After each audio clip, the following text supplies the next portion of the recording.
Os casos de racismo em escolas brasileiras têm sido frequentes, apesar de a legislação brasileira considerar a prática um crime imprescritível e inafiançável. Racismo, equidade e direitos humanos são temas de cidadania. E é sobre isso que eu converso agora com Márcia Lima, secretária de Políticas de Ações Afirmativas e Superação do Racismo do Ministério da Igualdade Racial. Secretária, muito bem-vinda ao programa Cidadania. Obrigado pela sua presença nos estúdios da TV Senado. Como vai? Muito obrigada a você pelo convite. Prazer estar aqui com você.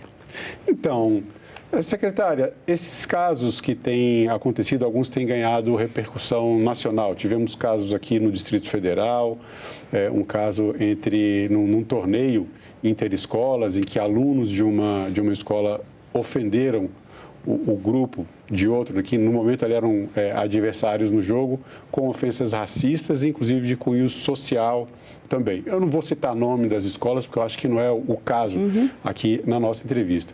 Tivemos também o caso recente que ganhou repercussão nacional da atriz Samara Filippo, que a filha dela sofreu uma atitude, né? Sofreu racismo e de uma forma bastante grave, né? Inclusive com as páginas do caderno dela tendo sido arrancadas, enfim, uma situação muito triste a gente vê. Na sua opinião, o que está acontecendo?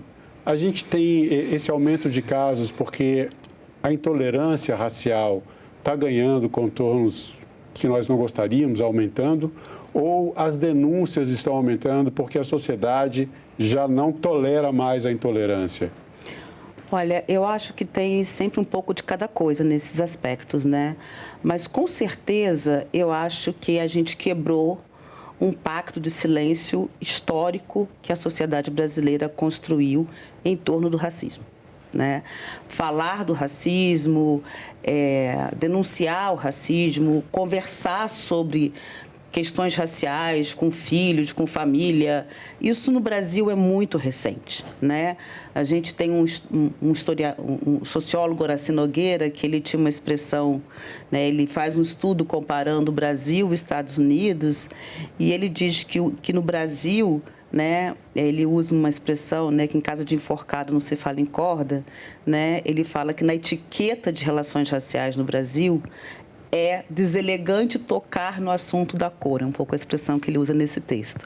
Esse é um texto antigo, mas isso reflete muito como nós brasileiros fomos criados em torno desse silêncio, né? Eu tenho 53 anos, eu frequentei escola nos anos 70 e 80, eu sofri inúmeras situações de racismo e isso nunca foi nomeado como racismo, né? Então, acho que o primeiro passo que a gente tem nesse debate é dizer a sociedade brasileira mudou e, portanto, hoje as pessoas não se silenciam mais em relação a esses casos, né? Um segundo aspecto que eu acho que também traz uma diferença, e os casos que vocês trazem para essa conversa, são casos de crianças e adolescentes negros, negras, em escolas de elite. Isso também é um cenário muito novo no Brasil, né? A gente tem hoje escolas que estão produzindo políticas de diversidade, né? Tentando mudar, porque a gente tem, pelo censo escolar, né? Tem dados do censo escolar que demonstram que no Brasil você tem escolas com 95% de crianças brancas, né? Principalmente escolas privadas. Então, quando você começa a trazer a diversidade racial para dentro dessas escolas, você também traz, de uma certa maneira, essa tensão. E isso é um aspecto que eu acho que é muito fundamental desse debate, porque as escolas privadas, principalmente, elas não podem simplesmente criar uma política de diversidade trazendo crianças negras, dando bolsa ou criando... essa diversidade, ela tem que ser plena, né? Ela tem que estar no corpo docente, ela tem que estar no corpo diretivo da escola, né? A escola tem que trazer esse assunto quando esses casos acontecem. Então, a construção de uma escola mais diversa, de uma educação mais inclusiva, não se faz apenas com a inserção dessas crianças na escola. Isso é um primeiro passo e eu acho que isso pode ser um problema que essas escolas estão enfrentando. Elas estão trazendo o assunto para debate. Vamos trazer aqui a participação, né, de algum desses casos que eu citei. Alguns ganham repercussão, mas muitos caem no silêncio, eu acredito que a maioria. A gente vai trazer aqui, a gente tem autorização, uma fala gravada pela atriz Samara Filippo, que ela colocou nas redes sociais, relatando o caso. Esse é o mais recente dos que eu citei aqui. O debate é público e urgente. Dentro desse caso que aconteceu com a minha filha, mas acontece todos os dias com milhares de crianças e adolescentes pretos, existem muitas camadas e muitas perguntas. Por que será que esse caso tomou tamanha proporção? Será que se fosse uma mãe preta, anônima, ela estaria sendo ouvida? Será que estaríamos levantando esse debate tão efetivamente na internet? Ou seria mais uma mãe preta sendo invisibilizada e revivendo as dores que ela já sofreu através de seus filhos? E nada sendo feito. Esse ponto que ela traz aqui no final do vídeo, né, nada sendo feito, essa é uma questão que levanta também um outro ponto dessa nossa discussão. Né? Um outro caso que a gente vai mostrar mais para frente, a gente vai trazer mais dois exemplos aqui, a gente tem essa preocupação. Né? As escolas, algumas escolas particulares, principalmente, estão trazendo, de alguma forma, buscando atitudes, buscando alguns mecanismos para trazer essa convivência com diversidade étnica para suas escolas como uma forma de reduzir ou tentar acabar com essas questões de racismo. Mas os casos acontecem, né? O que a escola deve fazer nesses casos? Qual o caminho para educar as crianças, especialmente aquelas que têm atitudes como essa que a gente trouxe aqui, no caso da Samara Filippo, e educar as crianças numa educação antirracista? Olha, primeiro acho que a gente tem que falar, para responder a sua pergunta, acho que a gente tem que tratar separadamente uma estrutura de uma escola pública, de uma periferia, onde você tem mais crianças negras, que também acontece, eu já orientei estudos sobre isso, as escolas públicas de periferia também aparecem esses casos, e a situação das escolas privadas de elite, como é o caso da atriz Samara Filippo, né? Como você disse, não é necessário nomes aqui, mas todos sabem que é uma escola de elite da cidade de São Paulo. Né?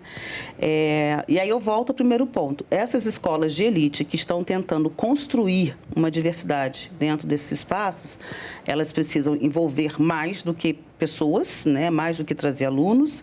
Elas precisam aproximar os pais desse debate, né? Porque a gente, eu tenho muitos amigos e filhos em idade escolar em escolas de elite em São Paulo, e muitos pais levaram esse debate para a escola, né?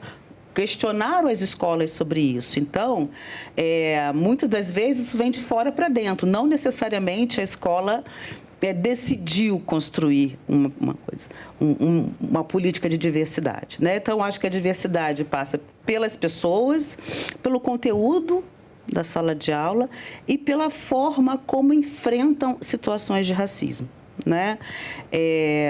E aí eu acho que tem uma diferença muito grande se a gente está falando de crianças ou de adolescentes, porque a capacidade de discernimento do que está fazendo é diferente. E tem uma coisa que é muito importante: crianças não nascem racistas. Né? Ou seja, a criança, é o seu cognitivo, é a sua construção, é a sua interação social que você vai construindo essa ideia do outro racializado, inferior, menor, né? Então, isso vem de como são educadas essas crianças, de como o mundo também mostra isso, né? Para essas crianças, e a gente precisa, e por isso que a gente tem políticas de ações afirmativas que consistem em políticas que corrigem desigualdades de oportunidades, no qual educação e trabalho são elementos centrais. Então, a escola precisa de um debate amplo e aprofundado sobre isso. né? Não adianta trazer, né? No dia 20 de novembro eu faço, né? Eu sempre brinco muito do novembrismo brasileiro, né? Estou no dia 20 de novembro, não adianta querer fazer eventos no dia 20, chamar pessoas negras para falar na escola nesse dia. O corpo docente, né? Qual é a diversidade do corpo docente? Né? O quanto que os pais de escolas de elite querem que seus filhos estudem com professores negros. Né? Isso é um tema. Tem um caso, desculpe, a senhora está falando sobre esse movimento que às vezes vem de fora para dentro, né? Então, no caso, em São Paulo, inclusive, numa escola que também não é uma escola pública, uma escola particular, a advogada Eve Barreto Santiago criou uma comissão antirracista com os pais e uma escola que se considera progressista, mas que ela percebeu justamente essa ausência de pessoas negras no corpo docente, no próprio, outros profissionais da área da educação, dentro da parte administrativa da escola, da parte pedagógica, não necessariamente os professores. E a partir dessa comissão que foi formada por pais, a escola começou a tomar essas atitudes para melhorar o ambiente, né? Esse é um ponto também que a gente pode tratar aqui. Eu tenho um outro vídeo agora de um professor aqui do Distrito Federal, um caso também recente, que não teve repercussão na mídia e que ele acabou precisando retirar a filha dele da escola porque ela sofreu um constrangimento e ele acabou optando por tomar essa atitude. A gente vai chamar aqui o vídeo agora, o professor Jorge Augusto Gonçalves. Ele é professor de matemática aqui no Distrito Federal. Vamos falar sobre o racismo. Existe uma cultura de não se aplicar as leis que já existem nesse país. As escolas têm por obrigação falar da cultura afro. É uma lei que já existe desde 2003. Esse é um país que tem muitas leis, boas leis, mas nós não a colocamos em prática. Eu sou pai de uma filha que sofreu agressão. Eu acho que o legado que a gente tem para deixar é fazer com que as leis sejam aplicadas, para que as escolas deem informação continuada para os seus professores, e para que os alunos entendam, né, que a diferença ela existe e que a diferença é sim bonita e precisa ser respeitada. Secretária, a pergunta que eu trago a partir dessa fala do professor Jorge é por que essa legislação não inibe as atitudes racistas, não só nas escolas, né? Eu conversava com a senhora um pouco antes, a pessoa não vai para a escola e cometer um crime de roubo sem constrangimento. Mas parece que o crime de racismo, apesar de estar na legislação, a legislação não está tendo força suficiente para mudar essa cultura? Acho que, voltando aqui, né, se a gente pega, por exemplo, essas crianças que a gente estava falando ainda há pouco, né? Essa criança nasce numa família branca, de classe média alta, ela vai ter uma babá negra, ela vai ter um motorista negro, ela vai ter uma empregada doméstica negra, ela vai chegar na escola. A pessoa negra vai estar limpando o chão, limpando o banheiro, preparando a comida. É assim que a gente constrói. Eu estou dando esse exemplo porque existe uma questão da formação dos estereótipos raciais, principalmente para as crianças, que elas crescem vendo pessoas negras sempre em posições de servi-las, né? É assim que a gente vai marcando e construindo, né, uma referência racial. Quando vem uma lei, né, essa lei ela vai dizer para essa criança que o que ela está olhando no mundo não é verdade, né? Ela vai dizer, ela vai ter que olhar para essas pessoas nesses lugares e construir, a partir de uma disciplina, uma ideia de que essas pessoas, uma ideia diferente do que a própria vida dela, ainda como criança, está mostrando, né? Então, por isso que eu acho que, assim, a Lei 10.639 é uma lei muito importante, porque ela não só fala, né, das questões do racismo, mas um aspecto que eu acho muito importante dessa lei é como a gente revisita, né, o papel do negro na sociedade brasileira, né? A história, né, da população, da cultura africana, é tirar a pessoa negra desse lugar da subordinação, né? Esse é um aspecto muito importante da lei, né? Dar a essas crianças um outro aprendizado sob a perspectiva racial, né? Não acho que a disciplina que a gente tem, material, currículo, existe toda... A lei tem 20 anos, né? Eu acho que tem um manancial de coisas, principalmente materiais pedagógicos e parâmetros curriculares para pensar a lei. Nós precisamos de quê? De uma boa implementação da lei, porque isso não nos garante, por exemplo, e eu baseei isso muito numa etnografia de uma estudante de mestrado, que fez uma dissertação comigo, que uma escola onde valorizava isso, a construção racial era muito equivocada. Então, o fato de existir a disciplina não é o suficiente para a gente resolver, né, como que isso está sendo ensinado, né? Tem estudos do baixíssimo impacto de implementação dessa lei, né? Então, você põe no currículo, mas você não investe muito, né? A gente fala um pouco... tem mais, né? Aquele bom e velho mais dessas questões, né? Porque foi como eu disse do exemplo da criança que tem da casa para a escola, ela tem toda essa construção racial. A gente precisa, na infância, desconstruir esses lugares racializados. E a sociedade. Então, a gente pode ter uma disciplina na escola, né? E eu acho importante que não seja apenas uma. Quando você vai ensinar matemática, você pode falar de referências, e você vai ensinar português, literatura, né? Ler autores negros, ter literatura infantil negra. Eu acho que existem múltiplas formas de agir, né? O que o Brasil tem um pouco na sua tradição em relação à lei, né, é que a gente cria lei para não resolver o problema, é o contrário, né? Uhum. Então, a lei existe para dizer que existe a lei, mas implementar essa lei, fazer com que essa lei funcione, ela é um outro processo, né?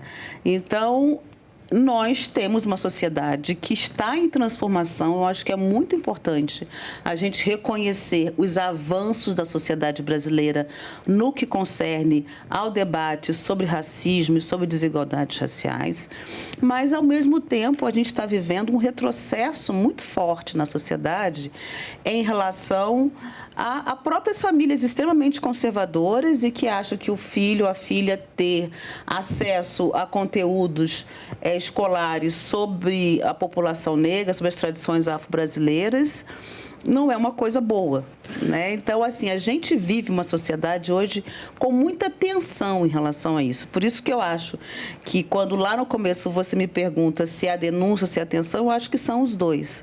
Porque nós temos famílias muito racistas.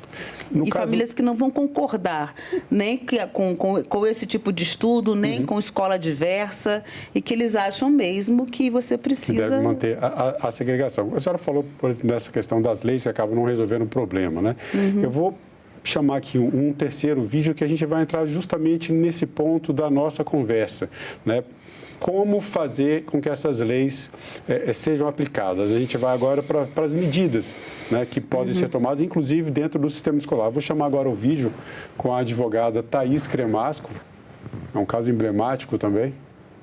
A educação antirracista, ela não se faz apenas com a expulsão dos alunos que cometeram essa violência. A expulsão é apenas o primeiro passo para que aquela comunidade, para que aquela microsociedade escolar entenda a gravidade que é o racismo. O racismo é um crime inafiançável e imprescritível na nossa Constituição. Dessa forma, ele deve ser tratado com seriedade nas escolas. Primeiro, expulsando aquele aluno que cometeu esse crime dentro da escola. E depois disso, reeducando não só aquele aluno num outro ambiente escolar, mas também todo aquele entorno que presenciou essa violência. Manter o aluno que cometeu o racismo na mesma instituição escolar que a vítima é revitimizar aquele adolescente que já sofreu essa violência. Então, a expulsão do aluno racista é apenas o primeiro passo. Após isso, a educação contínua deve permanecer naquele ambiente escolar e em toda a sociedade. O racismo, ele ainda é um crime impune na nossa sociedade e isso precisa mudar.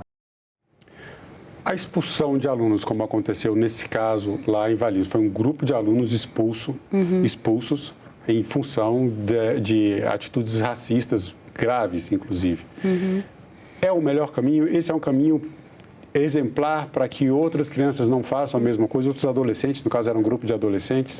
Não necessariamente, né? Eu acho que, às vezes, a expulsão é necessária, mas a depender da faixa etária da criança, do nível de agressividade do caso, né? Às vezes você tem, eu não estou aqui amenizando o racismo, né? Claro. Não preciso me defender nesse aspecto. Mas, em termos de... pensando em forma educacional, né? Assim, também não sou pedagoga, mas entendo que...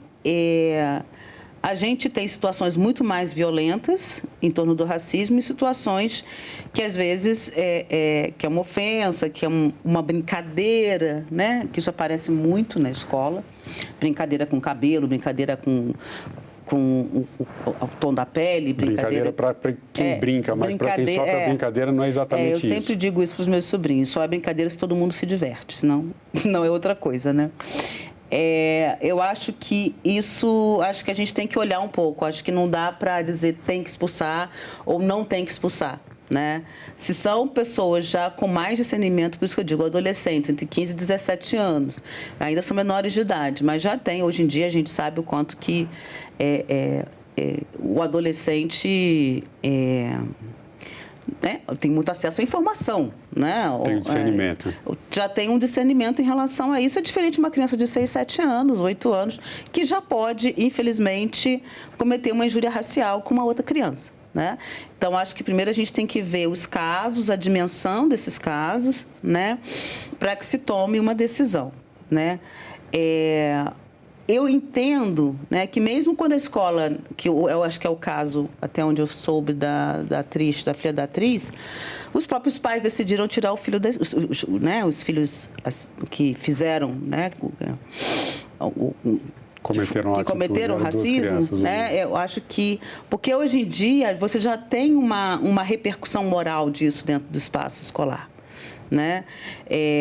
E às vezes a própria criança discriminada também fica num ambiente extremamente difícil, né? Não, às vezes até por hostilidade, porque as outras crianças foram expulsas, ou mesmo um constrangimento, né?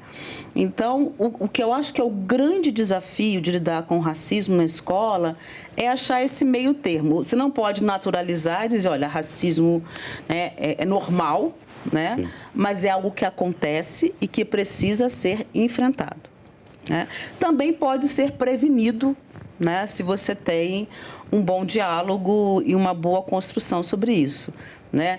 Levar, quando tiver casos em outras escolas, esse caso, por exemplo, deveria ser discutido nas outras escolas que não tiveram essa experiência, mas que poderiam fazer essa discussão, né?